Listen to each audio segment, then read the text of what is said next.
Sekolah Tinggi Agama Islam Ibnu Rus Kota Bumi merupakan salah satu perguruan tinggi agama Islam swasta yang berada di Jalan Betik Hati nomor 73 Tanjung Aman, Kecamatan Kota Bumi Selatan, Kabupaten Lampung Utara, Lampung.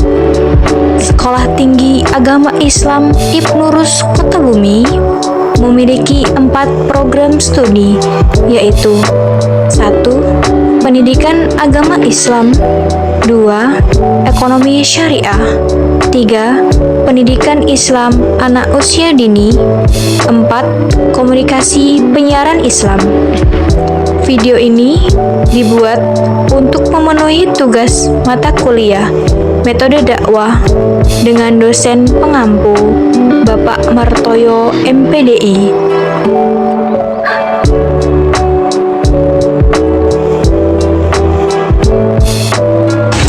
Assalamualaikum warahmatullahi wabarakatuh.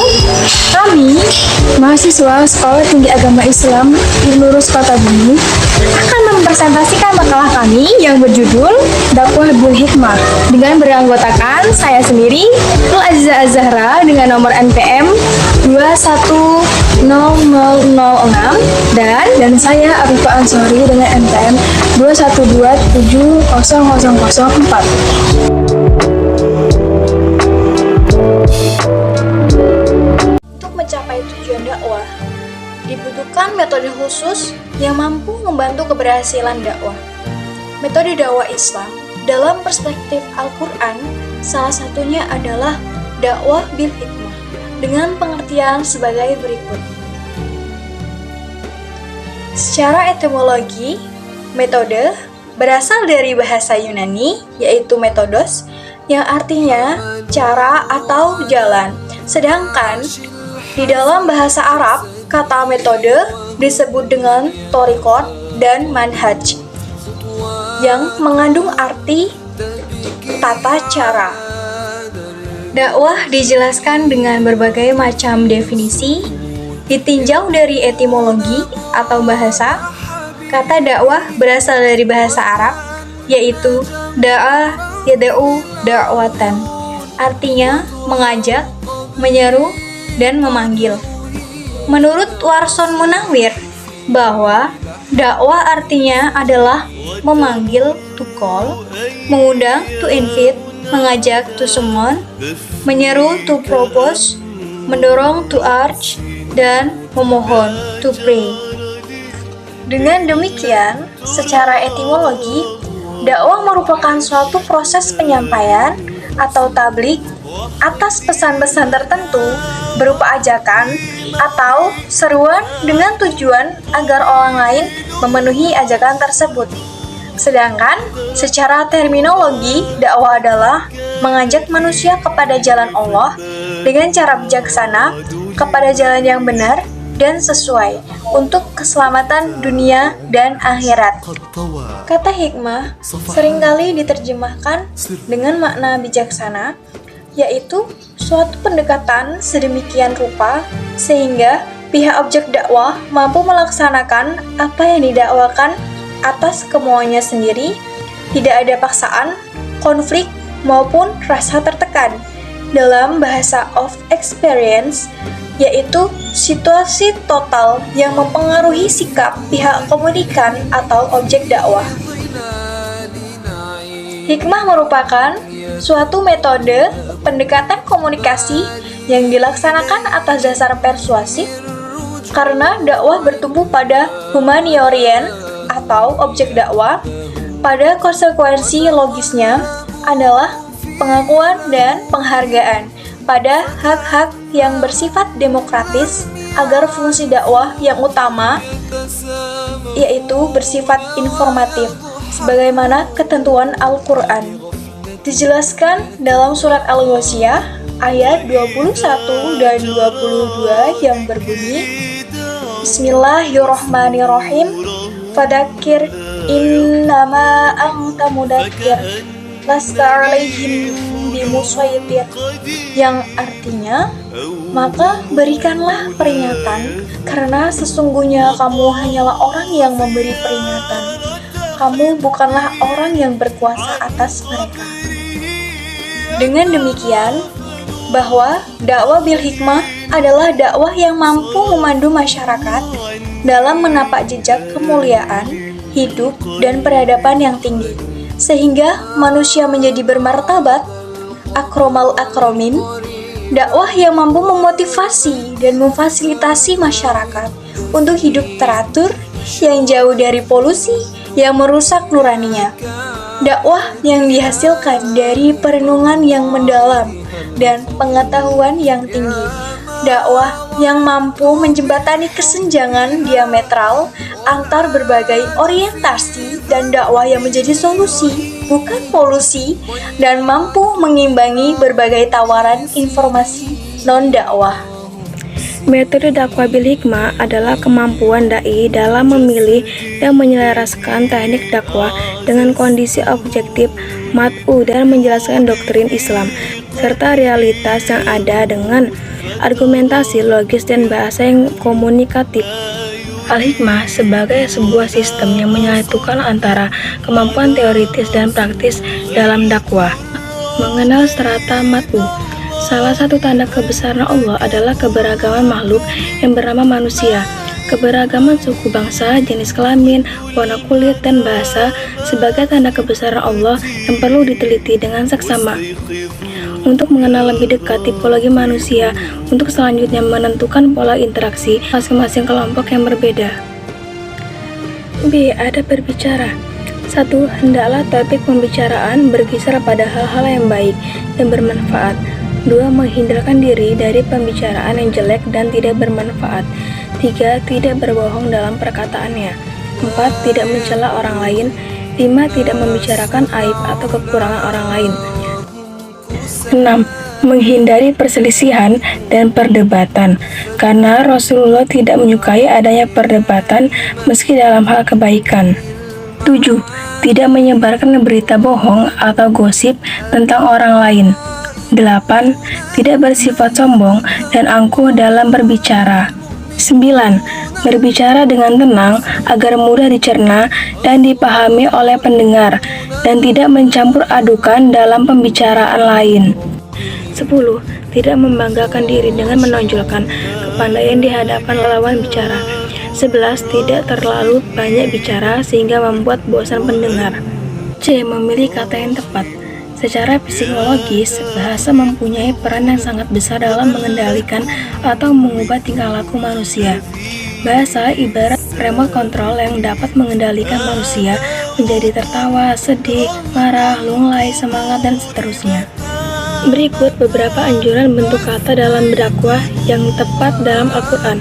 1. Qaulan baligho, yaitu perkataan yang membekas pada jiwa. Yang kedua, qaulan layyinan, perkataan yang lembut. Ketiga, qaulan ma'rufan, yaitu perkataan yang baik. Yang keempat, qaulan maizuro, yaitu perkataan yang ringan. Dan yang kelima, qaulan karima, atau perkataan yang mulia. D. Memberikan peringatan atau al-inzar.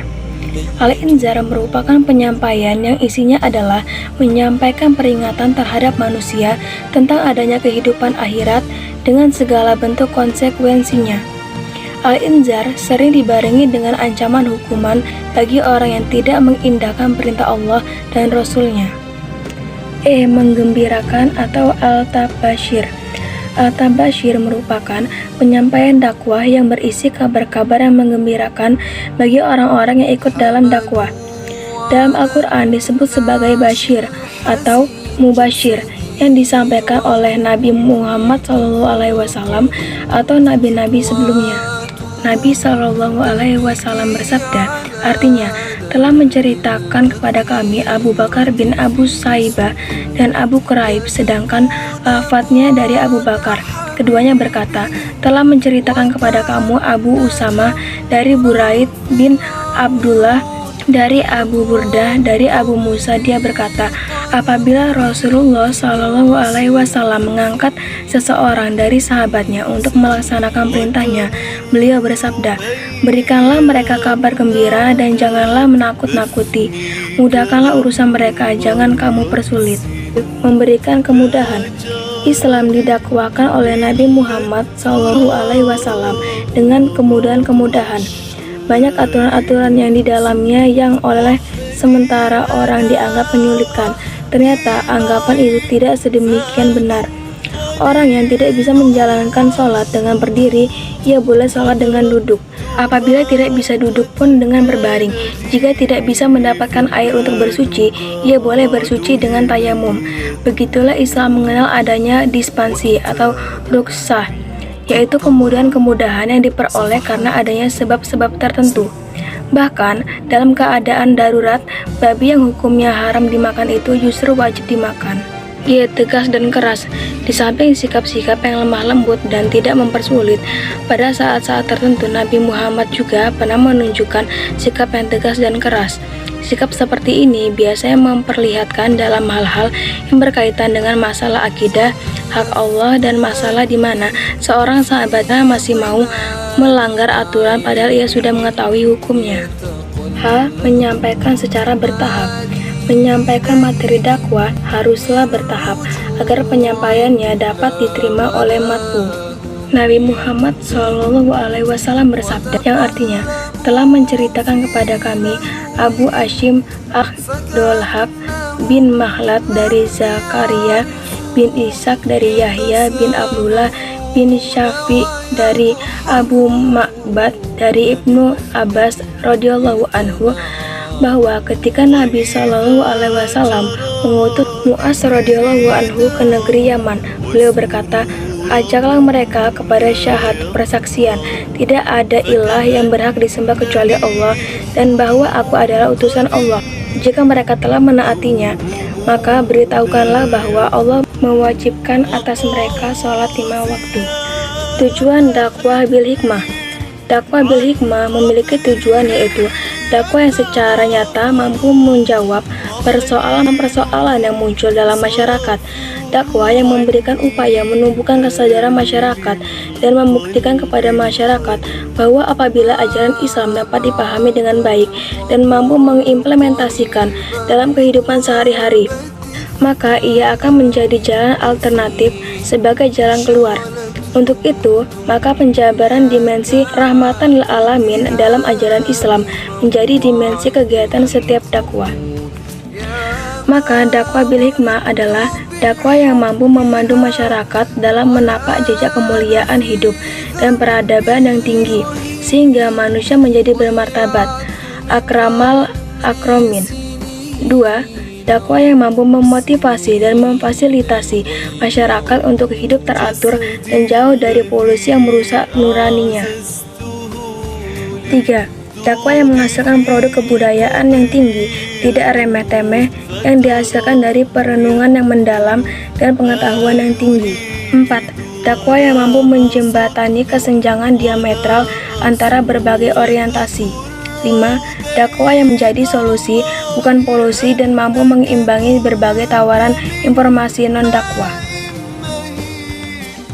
Dengan demikian, dapat disimpulkan bahwa dakwah bil hikmah adalah dakwah yang mampu memandu masyarakat dalam menapak jejak kemuliaan, hidup, dan peradaban yang tinggi, sehingga manusia menjadi bermartabat, akramal akromin. Dakwah yang mampu memotivasi dan memfasilitasi masyarakat untuk hidup teratur yang jauh dari polusi yang merusak nuraninya. Dakwah yang dihasilkan dari perenungan yang mendalam dan pengetahuan yang tinggi. Dakwah yang mampu menjembatani kesenjangan diametral antar berbagai orientasi. Dan dakwah yang menjadi solusi, bukan polusi, dan mampu mengimbangi berbagai tawaran informan non-dakwah. Metode dakwah bil hikmah adalah kemampuan dai dalam memilih dan menyelaraskan teknik dakwah dengan kondisi objektif mad'u dan menjelaskan doktrin Islam serta realitas yang ada dengan argumentasi logis dan bahasa yang komunikatif. Dakwah bil hikmah memiliki fungsi, yaitu dakwah yang secara nyata mampu menjawab persoalan-persoalan yang muncul dalam masyarakat. Dakwah yang memberikan upaya menumbuhkan kesadaran masyarakat dan membuktikan pada masyarakat bahwa apabila ajaran Islam dapat dipahami dengan baik dan mampu mengimplementasikan dalam kehidupan sehari-hari. Behind the scene.